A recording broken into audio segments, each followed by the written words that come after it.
Assalamualaikum warahmatullahi wabarakatuh. Salam sejahtera untuk kita semua. Pada kesempatan kali ini, saya akan menjelaskan tentang energi dalam sistem kehidupan. Pertama-tama, pernahkah kalian mengamati bagaimana mobil bisa berjalan? Bagaimana kalau mobil tersebut kehabisan energi? Apakah mobil tersebut masih bisa berjalan? Nah, untuk selengkapnya, hal tersebut bisa kita bahas lebih lanjut dalam bab energi dalam sistem kehidupan. Pokok pembahasan yang akan kita bahas pada pertemuan kali ini adalah 1. Tentang pengertian energi, 2. Tentang berbagai sumber energi, 3. Makanan sebagai sumber energi, dan 4. Transformasi energi dalam kehidupan sehari-hari, dan juga kelima, transformasi energi dalam sel. Dan yang terakhir adalah sistem pencernaan. Pengertian energi. Tahukah kalian, bumi yang kita huni ini penuh dengan energi. Tanpa energi, seluruh makhluk hidup tidak akan mampu bertahan hidup. Apakah sebenarnya energi itu? Energi adalah kemampuan untuk melakukan usaha, kerja, atau melakukan suatu perubahan. Ada beberapa bentuk energi dalam kehidupan sehari-hari, antara lain energi mekanik, energi listrik, energi kimia, energi panas, energi cahaya, dan lain sebagainya. Bentuk energi. Beberapa bentuk energi diantaranya adalah energi mekanik, energi listrik, dan juga energi kimia. Energi mekanik adalah jumlah energi potensial ditambah dengan energi kinetik yang dimiliki oleh suatu benda yang dirumuskan dengan EM sama dengan EP ditambah EK, atau energi mekanik sama dengan energi potensial ditambah energi kinetik. Sedangkan energi listrik adalah energi yang dimiliki oleh benda yang bermuatan listrik. Sementara energi kimia adalah energi yang dapat di dalam senyawa-senyawa kimia atau energi yang dihasilkan dari suatu zat yang dapat menghasilkan energi panas kinetik atau energi potensial. Selanjutnya akan kita bahas lebih lanjut mengenai energi mekanik. Energi mekanik terdapat dua macam, yaitu energi potensial dan juga energi kinetik. Energi potensial adalah energi yang dimiliki oleh suatu benda karena posisi atau ketinggian benda tersebut. Dirumuskan sebagai berikut, yaitu EP sama dengan M kali G kali H, dengan M adalah massa benda dalam satuan kilogram, dan G adalah gravitasi bumi dengan satuan meter per second kuadrat, dan H dengan ketinggian benda dalam satuan meter. Kemudian adalah energi kinetik, yaitu bentuk energi ketika suatu benda berpindah tempat ataupun bergerak. Dirumuskan sebagai berikut. EK sama dengan 1/2 kali M kali V kuadrat, dengan keterangan EK adalah energi kinetik yang mempunyai satuan joule, dan juga massa benda yang disimbolkan dengan M memiliki satuan kilogram, dan V yaitu kecepatan dengan satuan meter per second kuadrat. Contoh peristiwa yang memiliki energi potensial adalah jatuhnya buah apel dari pohonnya, kemudian bola yang jatuh ke tanah. Sementara contoh peristiwa yang memiliki energi kinetik adalah mobil yang sedang melaju. Berikut adalah contoh penerapan menghitung energi potensial dan juga energi kinetik dalam soal. Soal pertama yaitu sebuah benda bermassa 4 kg bergerak dengan kecepatan 5 meter per sekon. Hitunglah besar energi kinetik yang dimiliki benda itu. Penyelesaiannya adalah, pertama-tama kita tulis dulu diketahuinya apa saja, yaitu 4 kg itu merupakan massa benda. Kemudian 5 meter per second itu adalah kecepatan benda. Maka soal ini dapat diselesaikan dengan menghitung energi kinetik. yaitu dengan rumus 1/2 kali massa kali kecepatan kuadrat atau setengah kali M kali V kuadrat. Setelah itu dimasukkan, jadinya 1/2 kali 4 kali 5 pangkat 2 sama dengan 50 Joule. Berikutnya adalah contoh soal penerapan energi potensial. Sebuah benda berada 2 meter di atas permukaan tanah. Bila massa benda 1 kg, percepatan gravitasi bumi 9,8 meter per second kuadrat, berapa besar energi potensial benda? Penyelesaiannya adalah kita tulis dahulu diketahuinya apa saja. 2 meter yaitu ketinggian benda atau kita simpulkan dengan V.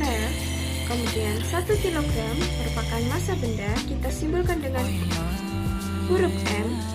Dan 9,8 yaitu gravitasi bumi, kita simpulkan dengan G. Untuk menjawab soal ini kita menggunakan rumus energi potensial, yaitu EB sama dengan M kali G kali H. Setelah itu kita masukkan untuk M nya yaitu 1 kali gravitasi yaitu 9,8 dan kali ketinggian yaitu 2.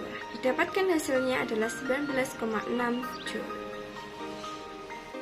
Selanjutnya adalah berbagai sumber energi. Ada 2 jenis sumber energi, yaitu yang pertama adalah sumber energi tak terbarukan, yaitu energi yang diperoleh dari alam, yang mana proses pembuatannya sampai jutaan tahun. Contohnya yaitu minyak bumi, batu bara, dan gas alam. Sementara yang kedua adalah sumber energi terbarukan, yaitu sumber energi yang berasal dari proses alam yang berkelanjutan atau ada terus-menerus. Contohnya adalah biogas, air mengalir, angin, dan juga panas matahari. Hukum kekekalan energi mengatakan bahwa energi tidak dapat diciptakan dan tidak dapat dimusnahkan, tetapi energi dapat mengalami perubahan bentuk atau transformasi. Selanjutnya adalah makanan sebagai sumber energi. Energi yang dibutuhkan manusia adalah makanan, yaitu salah satu bentuk energi kimia. Karena apa yang masuk ke dalam tubuh akan direaksikan secara kimiawi. Makhluk hidup dibagi menjadi 2 macam menurut mendapatkan energinya, yaitu autotrof dan heterotrof. Autotrof adalah makhluk hidup yang mampu mengolah makanannya sendiri melalui reaksi fotosintesis seperti tumbuhan dan ganggang hijau. Sedangkan heterotrof adalah makhluk hidup yang mengambil makanan dari makhluk hidup lain. Contohnya adalah manusia dan hewan. Transformasi energi dalam kehidupan sehari-hari. Terdapat 4 macam transformasi. Yang pertama adalah energi listrik menjadi energi panas. Contohnya adalah oven listrik, setrika listrik, kompor listrik, dan solder listrik. Yang kedua adalah energi listrik menjadi cahaya. Contohnya adalah pada lampu. Yang ketiga adalah energi listrik menjadi energi kimia. Contohnya adalah pada penyetruman atau pengisian aki. Dan yang keempat adalah energi cahaya menjadi energi kimia. Contohnya adalah pada peristiwa fotosintesis pada tumbuhan. Transformasi energi dalam sel terdapat 3 jenis, yaitu transformasi energi oleh klorofil. Transformasi ini hanya dilakukan oleh tumbuhan saja. Yaitu klorofil adalah zat hijau daun yang terdapat di dalam klorofil. Klorofil berfungsi untuk menyerap energi cahaya matahari pada proses fotosintesis. Kemudian yang kedua adalah transformasi energi oleh mitokondria. Mitokondria adalah organel yang terdapat di dalam sel yang memiliki peran dalam respirasi sel. Di dalam mitokondria, energi kimia digunakan untuk mengubah karbohidrat, protein, dan juga lemak.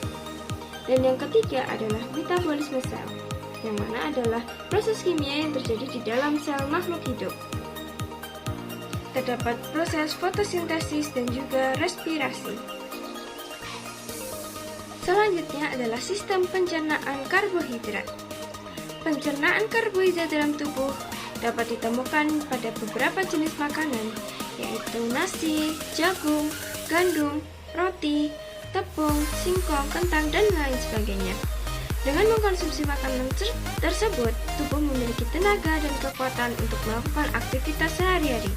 Pencernaan atau penguraian karbohidrat terjadi secara bertahap, mulai dari rongga mulut, kerongkongan, lambung, hingga anus. Berikutnya adalah sistem pencernaan protein. Dalam tubuh, protein merupakan senyawa kimia yang mengandung unsur C, H, O, N. Kadang juga mengandung unsur P dan S. Protein dalam bahan makanan digolongkan menjadi protein hewani dan protein nabati. Protein hewani antara lain adalah daging, ikan, telur, susu, dan keju. Sedangkan protein nabati diantaranya adalah kacang-kacangan, tahu, tempe, dan gandum. Di dalam tubuh, protein diubah menjadi asam amino oleh beberapa reaksi hidrolisis yang dibantu oleh enzim-enzim khusus. Enzim tersebut berfungsi untuk mempercepat reaksi kimia di dalam tubuh. Yang terakhir adalah sistem pencernaan lemak. Dalam tubuh, lemak merupakan senyawa kimia yang mengandung unsur C, H, dan O. Peran lemak adalah menyediakan energi dengan vitamin A, D, E, K, dan menyediakan asam lemak esensial bagi tubuh manusia. Ada dua jenis lemak yang terkandung di dalam bahan makanan, yaitu lemak hewani dan lemak nabati. Bahan makanan yang mengandung lemak hewani adalah keju, daging, susu, dan ikan basah. Sementara bahan makanan yang mengandung lemak nabati diantaranya kelapa, kemiri, kacang-kacangan, dan buah alpukat. Demikian adalah penjelasan mengenai energi dalam sistem kehidupan. Semoga bermanfaat. Wassalamualaikum warahmatullahi wabarakatuh.